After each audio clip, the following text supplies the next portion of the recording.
Y atención México, atención Ecuador, el abogado Sergio Peña ofrece un análisis exhaustivo sobre la invasión de Ecuador a la Embajada de México, un acto que desató una crisis internacional sin precedentes.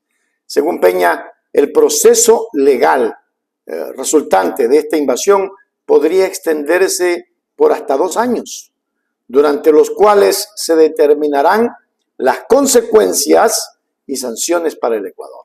Vamos a mirar.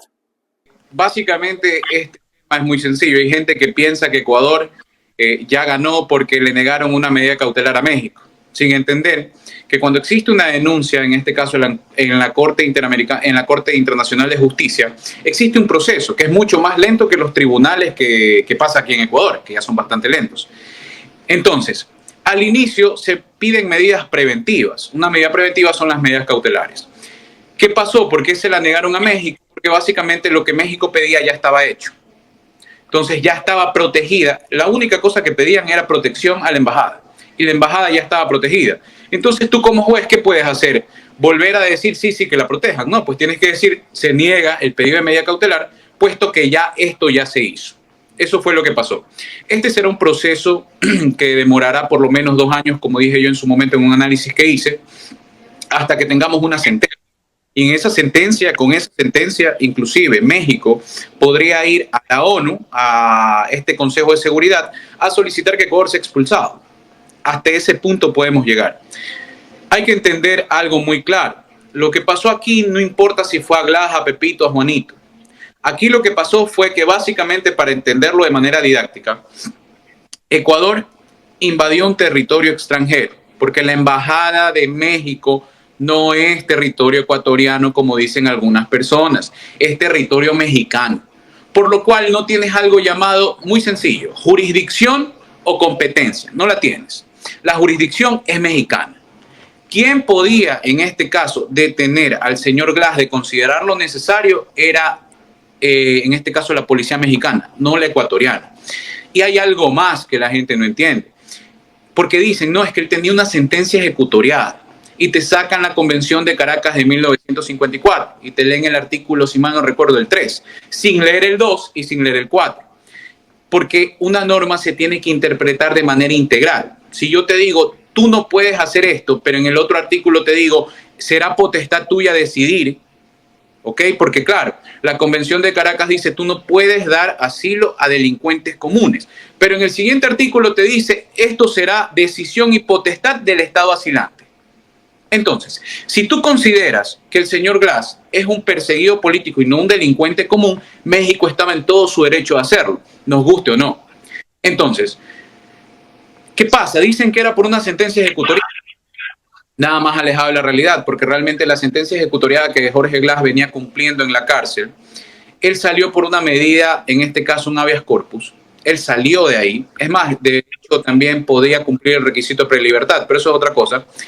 Pero a él le allanan la embajada mexicana por una investigación previa, por una solicitud de versión que tenía el señor Glass, por un nuevo caso que es la reconstrucción de Manabí, donde no existe sentencia, porque el proceso está todavía en investigación previa. Ni siquiera se han formulado cargos. ¿Cómo me vienes a decir que era por una sentencia ejecutoriada? Esas son las mentiras que le vende el gobierno y compañía a los odiadores. En este caso son gente irracional que no tiene un poquito de razonamiento lógico y decir, no me importa que sea Glass, es Ecuador el que queda mal y es Ecuador el que va a ser sancionado. Cuando vengan las sanciones, que en este caso yo dudo muchísimo, se los digo, y no por desearle mal a Ecuador, pero dudo muchísimo que en este caso le den la razón a Ecuador. ¿Por qué? Porque esto de aquí ni siquiera ha pasado. No sé si ustedes se enteraron, pero por ejemplo en Venezuela, el opositor al gobierno venezolano se refugió en una embajada.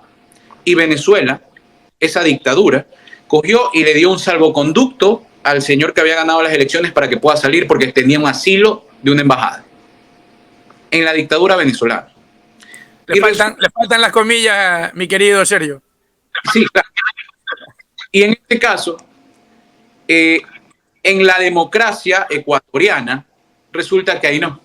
Ahí resulta que invadieron un territorio extranjero. eso va a tener repercusiones. Si a mí tú me preguntas, a ver, yo como país, esto no ha pasado ni siquiera en dictaduras o en guerras, porque salen ejemplos como Cuba, que en algún momento pues hubo personas que se refugiaron en la embajada cubana y el gobierno cubano ingresó, pero no fue así. Lo que pasa es que estas personas entraron y estaban secuestrando al canciller que estaba allá. Entonces el mismo Ecuador dio el permiso. Ese es el desconocimiento histórico que tiene la gente. Entonces, lo que hizo Ecuador es gravísimo porque si no se sanciona en este caso, y no estoy pidiendo para las personas, porque siempre saldrá el cartonero que me dirá, ¿estás pidiendo sanciones? No, yo no estoy pidiendo sanciones para el país. El abogado Sergio Peña ofrece un análisis contundente sobre el grave incidente diplomático entre Ecuador y México. ¿Qué consecuencias traerá esta invasión a territorio mexicano? Peña afirma que este conflicto podría escalar hasta la ONU y la expulsión de Ecuador del Consejo de Seguridad.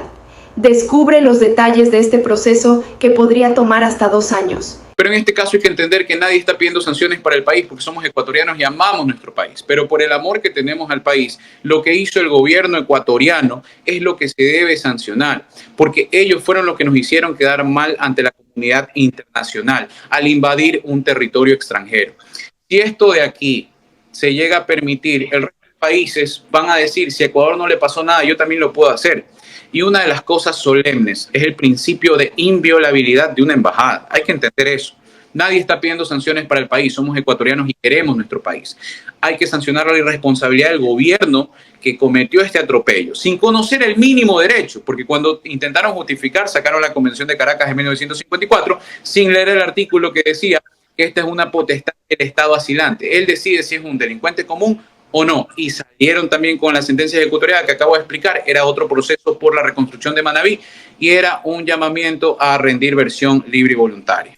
Es que la invasión de la Embajada de México por parte de Ecuador no solo ha sido un acto de agresión diplomática, sino que también pone en evidencia las tensiones crecientes entre los dos países. La magnitud de la situación exige una respuesta contundente y coordinada a nivel internacional. El análisis de Peña resalta la gravedad del acto y la posible reacción de la comunidad global, que podría culminar en sanciones severas y una revisión crítica de la postura de Ecuador en el escenario internacional. El desenlace de este proceso es incierto, pero sin duda será un tema de alta relevancia en la política global durante los próximos años. Es que nunca se pudo haber hecho aquello. Lamentablemente tenemos un muñeco de cartón que piensa que él puede, con el dinero que tiene, hacer lo que le da la gana. Hay una cárcel de máxima seguridad en México y allí por allí yo escuchaba que como que lo iban a esperar allá cuando termine su periodo. Cuidado, que hoy el presidente de la Cámara de Diputados, el señor Noroña, que lo denunció a Noboa, es presidente de la Cámara de Diputados y él no va libre con nada. Hemos cometido el mayor acto de violaciones en derecho internacional porque este principio, como digo, es fundamental en el derecho internacional, la inviolabilidad de una embajada, y se ha respetado, repito, hasta en dictaduras. Oiga, Sergio, dígame. Y suerte, digamos suerte, entre comillas, que la invasión la invasión fue a la embajada mexicana, un país hermano.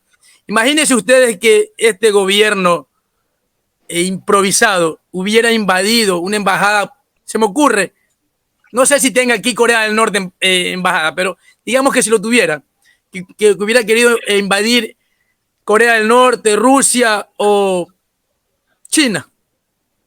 No, ahorita no estuviéramos aquí, ahorita estuviéramos hablando chino, ahorita estuviéramos hablando ruso, alemán, no sé, o otro idioma. O los mismos Estados Unidos, pues imagínense Estados Unidos con 9 bases militares en Colombia y con el permiso para poder operar aquí en el Ecuador con inmunidad incluida. Imagínense que no lo iban a hacer nunca porque además el presidente que tenemos es un presidente gringo, dicho por él mismo. Pero imagínense que hubieran cometido la burrada de invadir una embajada gringa.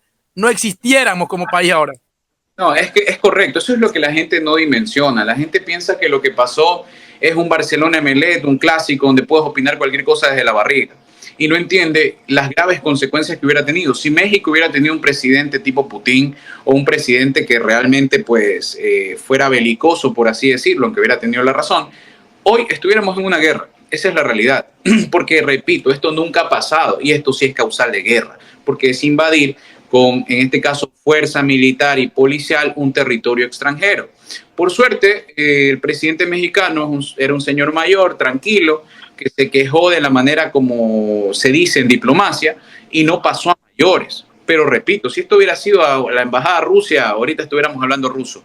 Así de sencillo. Suscríbase a nuestro canal. Suscríbete ahora a Hechos Ecuador, para la gente que quiere información de verdad. Noticias al momento, todo lo que quieres, directo a tus ojos y sin rodeos. Hechos Ecuador, suscríbete ya.